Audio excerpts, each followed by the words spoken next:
Comment ça va YouTube? Aujourd'hui je vous propose de découvrir le Renault Rafale. Alors pour les plus assidus d'entre vous, vous allez me dire « Oui mais Rico, tu avais déjà fait un essai sur le Renault Rafale ». Oui, mais alors aujourd'hui ce n'est pas la version e-tech full hybride 200 chevaux, mais il s'agit du Rafale en finition atelier alpine. Alors qu'est-ce qu'elle a de spécifique cette finition? Il s'agit du Rafale le plus puissant de la gamme avec 300 chevaux en hybride rechargeable avec 4 roues motrices, 4 roues directrices. Et en plus sur cette finition, il y a les suspensions pilotées avec la caméra qui va lire la route.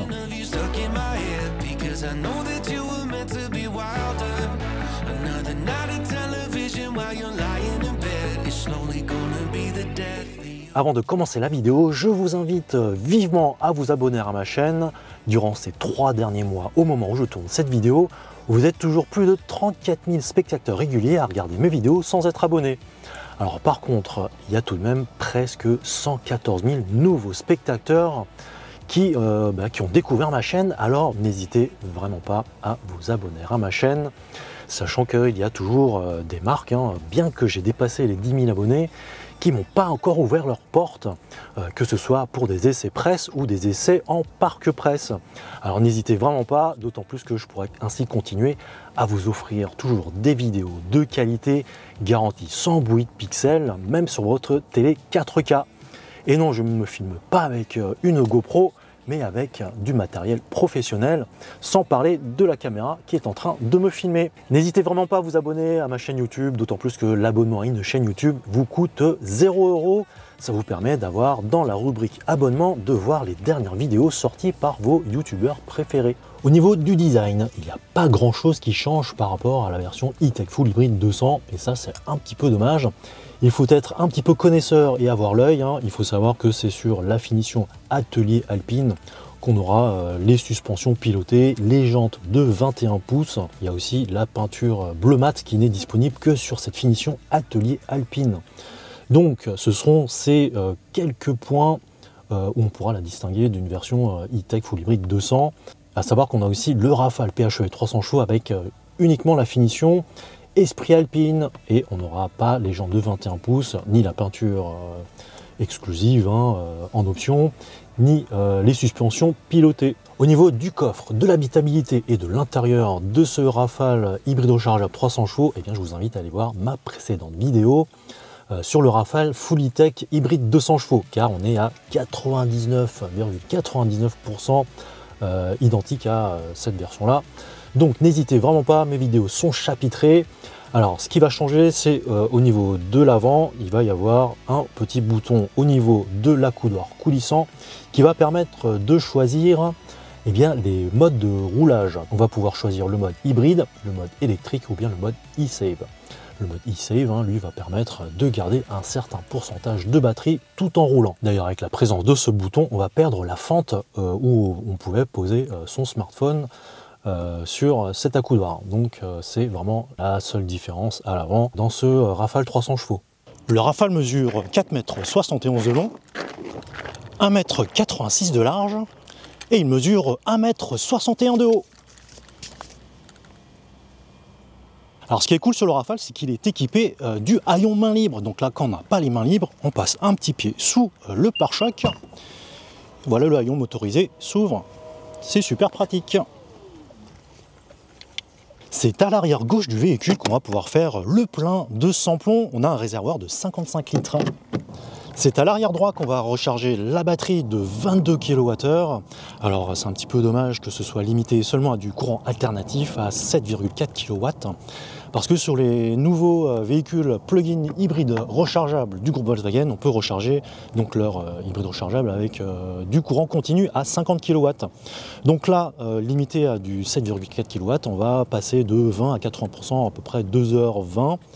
Et pour recharger la batterie de 0 à 100%, il va falloir mettre un petit peu plus de 3 heures. Donc c'est un petit peu dommage que ce Rafale ne dispose pas de la recharge en courant continu à au moins 50 kW. En branchant le chargeur sur une prise secteur, on aura une puissance de charge de 2 kW, de quoi recharger la batterie de 22 kWh en une petite dizaine d'heures, soit pendant la nuit. Ici dans mon essai, je suis passé de 22% à 100% en un petit peu plus de 9 heures. Il n'y a pas si longtemps, je vous avais proposé l'essai du Rafale en full hybride e-tech 200 chevaux. qui était le Rafale le plus puissant de la gamme, eh bien aujourd'hui on a désormais le Rafale en 300 chevaux, 4 roues motrices, avec les suspensions pilotées, ce qui en fait eh bien, la Renault la plus puissante de la gamme.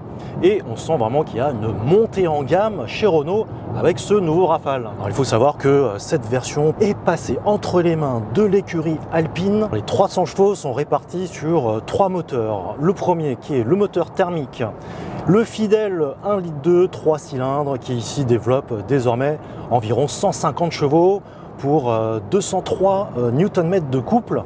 On va avoir aussi un petit moteur électrique à l'avant qui lui va développer aux alentours un petit peu moins de 70 chevaux et 200 Nm de couple. Alors comme c'est une 4 roues motrices, on va aussi avoir un moteur électrique à l'arrière qui lui va développer 100 kW, soit environ 130 chevaux si je ne me trompe pas, enfin un petit peu plus avec la conversion. Et on va aussi avoir 200 Nm de couple. Et donc le Rafale va abattre le 0 à 100 en 6 secondes 4, ce qui est 2,5 secondes de mieux que la version hybride 200 chevaux. Et ça c'est vraiment plutôt pas mal du tout. Par contre, en termes de vitesse max, on sera tout de même limité à 180 km/h. Bon, ça je trouve un petit peu dommage pour ceux qui aimeraient faire des petites sessions sur l'autobahn. Alors pour la partie électrique, comme c'est une hybride rechargeable, on a aussi une batterie. Sur la E-Tech Full Hybrid 200, on avait 2 kWh de batterie. Et bien ici, on aura 11 fois plus de batterie, on sera sur 22 kWh, ce qui va permettre au Rafale d'effectuer 100 km en 100% électrique. Bon, c'est des mesures quand même sur le protocole WLTP. Donc là, je suis en train d'effectuer mon petit protocole de test, à savoir un trajet d'une petite centaine de kilomètres qui va mêler un petit peu de ville, un petit peu de route à 90, de l'autoroute à 110 et à 130. Et je vais vous dire combien le Rafale aura consommé sur le mode sport. Bon, par rapport à la version 200 chevaux, eh bien, les 300 chevaux, on les ressent bien avec les 4 roues motrices. Et donc quand on met pied au plancher, eh bien, ça marche plutôt fort. On ressent bien le couple qui est disponible dès les premiers tours de roue grâce au moteur électrique. Et c'est vraiment plutôt sympa à conduire, je trouve. Plus dynamique en termes de réponse moteur, c'est plutôt réactif grâce au moteur électrique. Ça, j'aime beaucoup à ce niveau-là. Et ce qui est plutôt appréciable sur les technologies hybrides rechargeables. Et donc voilà, les reprises. Je vous montre un petit exemple de ce que ça donne pour le 0 à 100, le 90-130. C'est vraiment très très sympa à conduire.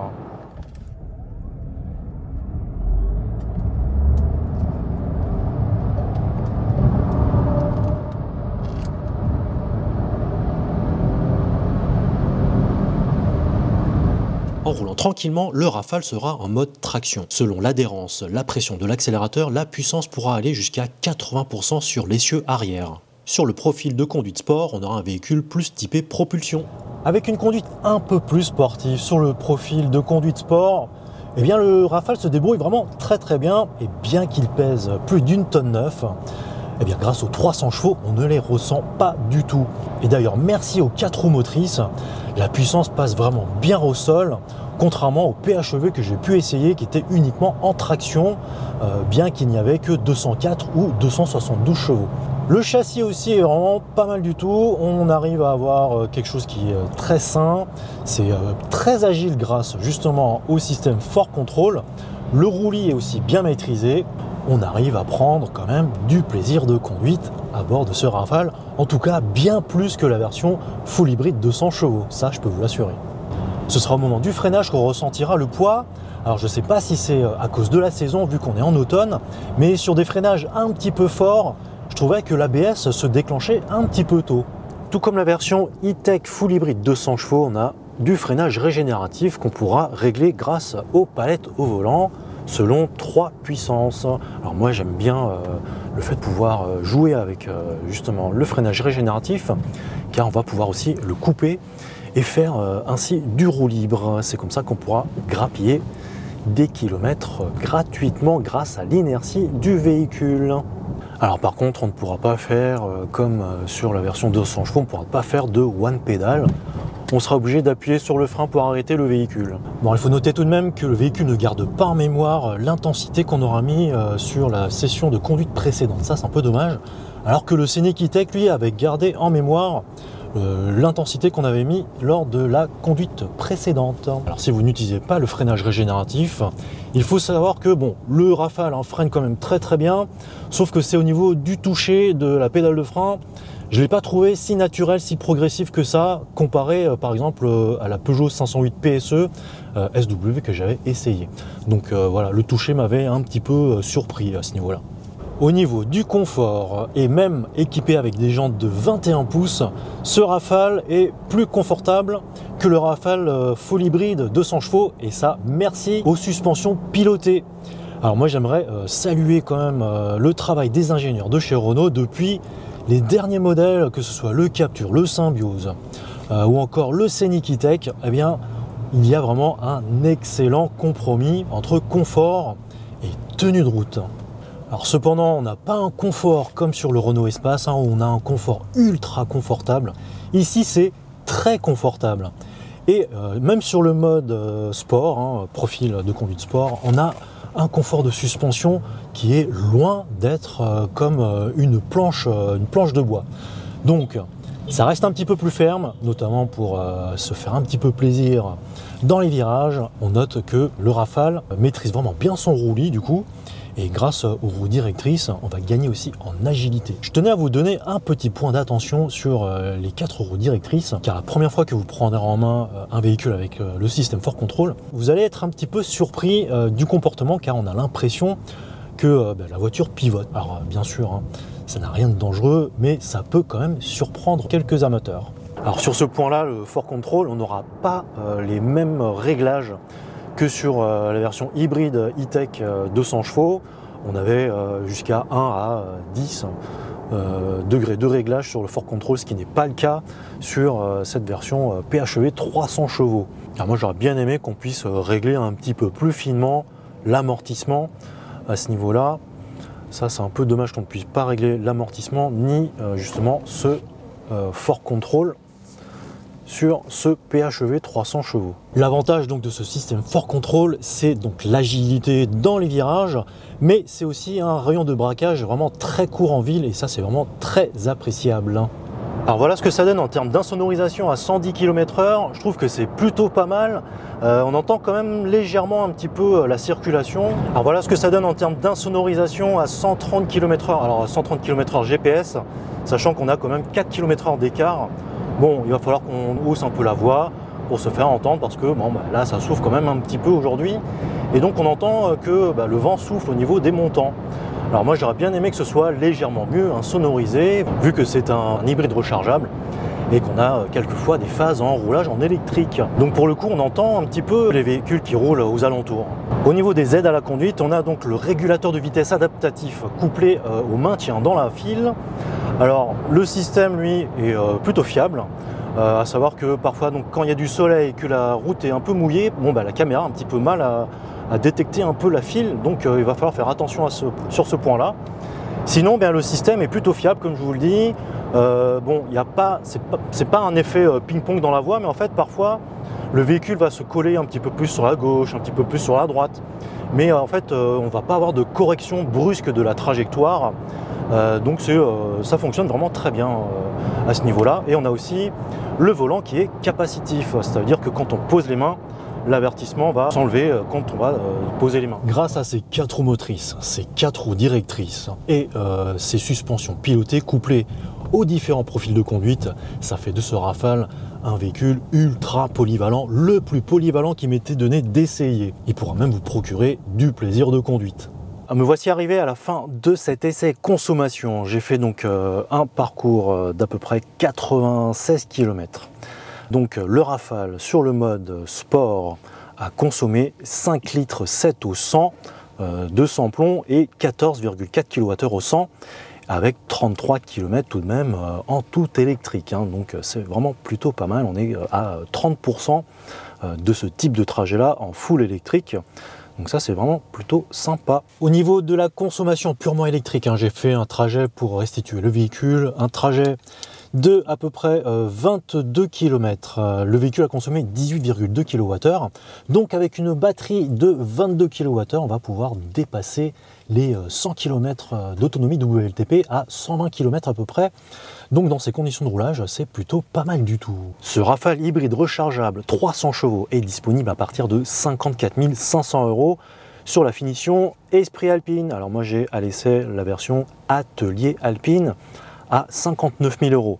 On a donc 4 500 € d'écart parce qu'il y a quand même quelques équipements supplémentaires, dont les jantes de 21 pouces, les sièges qui sont massants, on va avoir les suspensions pilotées et on va aussi avoir le système d'aide à la conduite avec maintien dans la voie, etc. D'où l'écart de 4 500 €.